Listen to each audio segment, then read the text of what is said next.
Alright, hey everybody, it's Kendrick from Providence Tarot. Hopefully the mic will work so I won't have to re-record it, but if I do, then I will.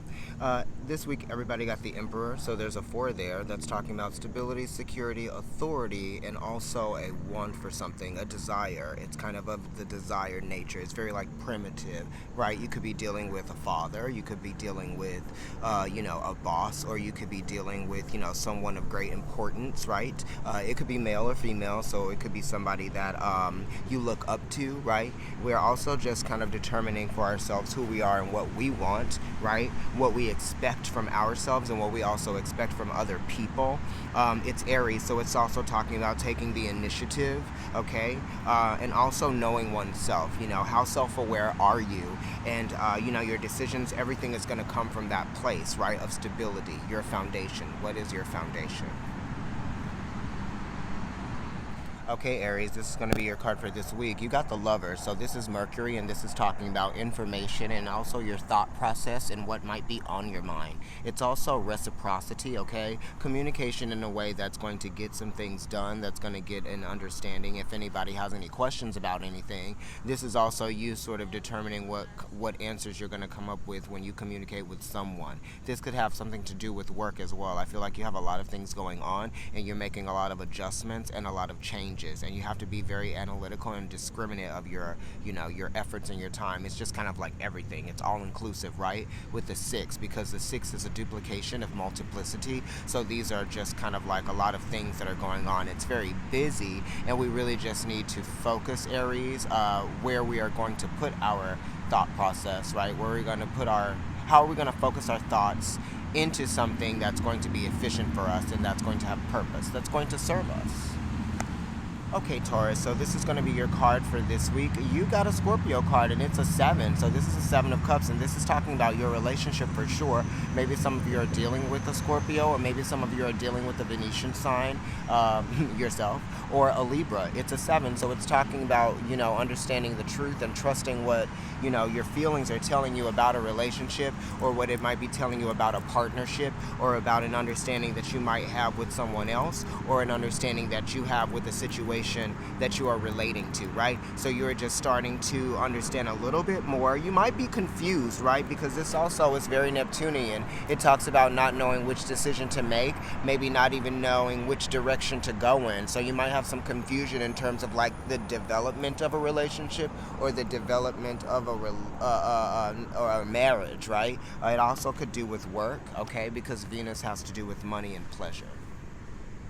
Gemini, let's see what your card is for this week. You got a Gemini card, so you got mutable air, right, mixed with fire. This is the Knight of Swords, and this is talking about, a lot of information and a lot of hot topics probably, and meaning like things that sort of get you aroused or get you upset. This isn't being intimidated by maybe your thoughts, or this could be definitely being intimidated by someone who wants to talk to you, or maybe you want to discuss something with someone of a serious nature, because the Knight of Swords is pretty serious, and he also is a little flighty as well. This is someone that wants to probably have an argument, right? Or maybe somebody that wants to debate about something. It is 1/3 of the sign that comes before it, so you might be dealing with a Taurus, right? Or you might be coming from a place of feeling settled and secure, and then there's some element of abruptness, right? A call to respond to this communication or something like that. Processing. Cancer. This is your card for this week.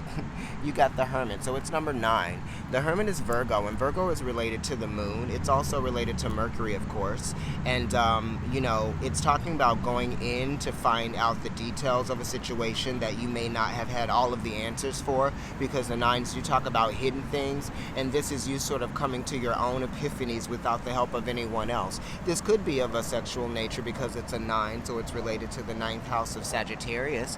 This could have to do with your ideas and your philosophies changing based on allowing yourself to see that there might be 2 sides of a situation, right? Maybe it's not all that you see. There are some hidden things that are there that might even need to be revealed at any given time.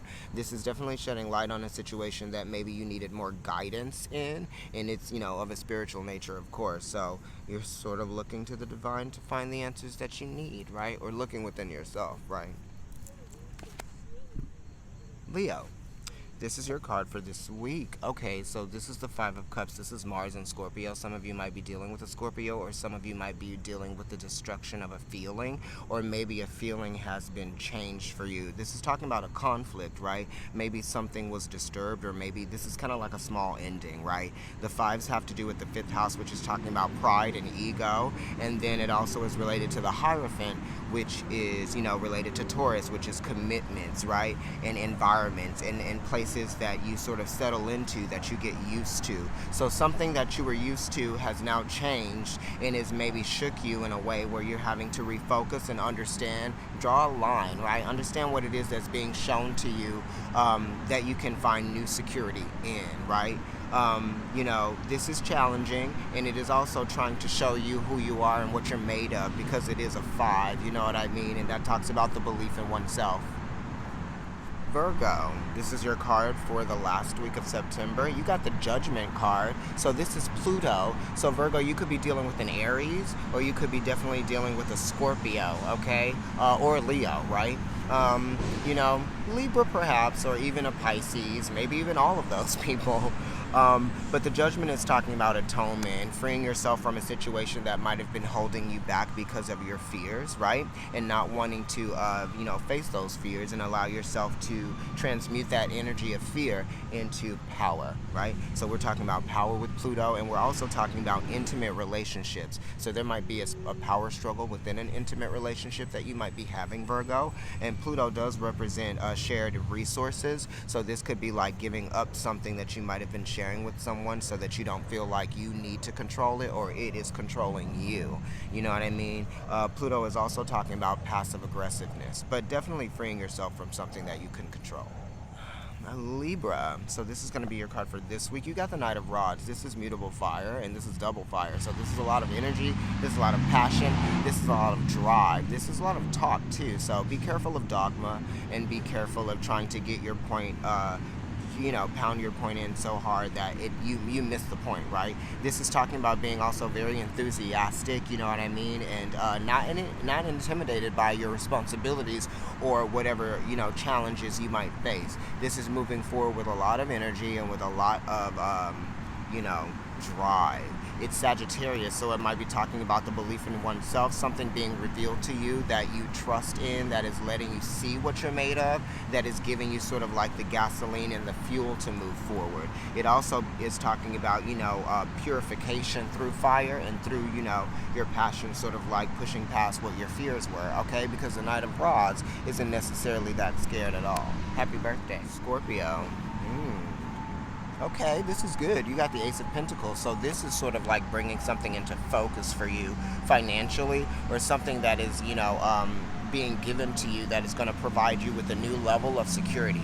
The Pentacles are talking about phases that are changing, and it's coming from a point of growth, or it's coming from a place where something had to end for another thing to begin, right? So this is just you being able to see what is possible, right? Financially or business-wise. This could also be the awareness of an injury, or the awareness of something that might be dealing with your physical body. It is a seed that's being planted, right? So maybe it's time for you to get it in its gestation, germination phase, so that you can get some growth out of this. You're going to get out of it what you put into it, you know what I mean? And once you get to that point of being at the Two of Pentacles, you'll start to see a change, okay? So this is the beginning of a change that's going to be coming, right? That's sort of imminent. It's not bad. Sagittarius. Okay, you got the Page of Rods. So this is sort of like an announcement. This could be like a new reality that you might be moving into, because the Page of Rods is very enthusiastic and sort of ready for whatever challenge or whatever karmic lessons that it might be facing. It knows that it's going to be challenged, and it knows that it's going to grow from these challenges. The pages are ruled by Saturn, which is the World card. So this is going to bring about some gradual changes that are going to make you appreciate yourself and your authenticity, right? It also is talking about learning new skills, right? Learning new ways to do things. It could be innovative, because Saturn does also rule Aquarius just as it rules Capricorn. But this to me is saying that you are very prideful about your new endeavors, right? And you're going to jump into them, with exuberance. Capricorn. Look, I'm wearing your planet. Where is he? Saturn. There we go. All right, let's see what your card is. Oh, you got the Two of Wands, so this is dominion, right?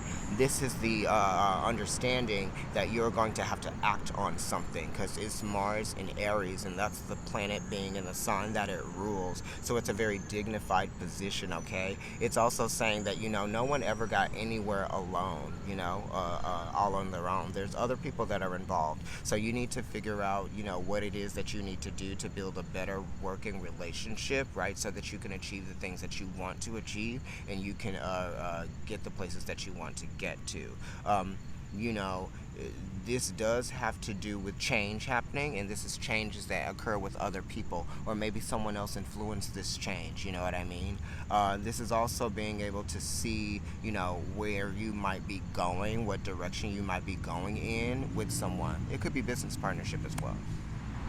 Aquarius, this is your card for this week. You got the Four of Cups, which is the moon in Cancer, and this is talking about emotional complacency, or this is also just talking about something being given to you that's going to bring you more emotional security and stability. You do have to be aware of your emotional responses, and you have to be aware of how acute they might be. You know what I mean? It is a four, so it's related to, the emperor in a sense, where it's very reactionary, and it's also very focused. So you need to focus this energy of your emotions into a place where you can actually make something come of it. You know what I mean? If you're feeling bad about something, then what are you going to do about it? If you're feeling like, you're not getting anywhere, then what kind of attention are you going to bring to that to make something change, Because this is the moon, and the moon likes change, and then Cancer also likes change as well, because it's a cardinal sign. You could be also feeling the square from Libra. Pisces. I always say it like that. You got a card that, really likes you and likes your sign, and I hope you like it too. It's the Wheel of Fortune, and it's Jupiter. This is talking about opportunity, optimism, and it's also talking about, a hamster wheel, perhaps. Maybe you feel exhausted, or maybe you just feel like overwhelmed with something. You know what I mean? This could be a situation that seems bigger than it might be, or it might actually be something big, and you just are kind of like dealing with it. Some of you might have to travel for something. Some of you might just be getting an opportunity to do something, and you have to take advantage of it at this time, because it's like time, opportunity, chance, luck. All of those things aren't always going to be constant. This is saying that things are always going to be changing. So your ability to recognize and focus and determine when something is actually going to be beneficial to you, do something about it. You know what I mean? Take advantage of that opportunity.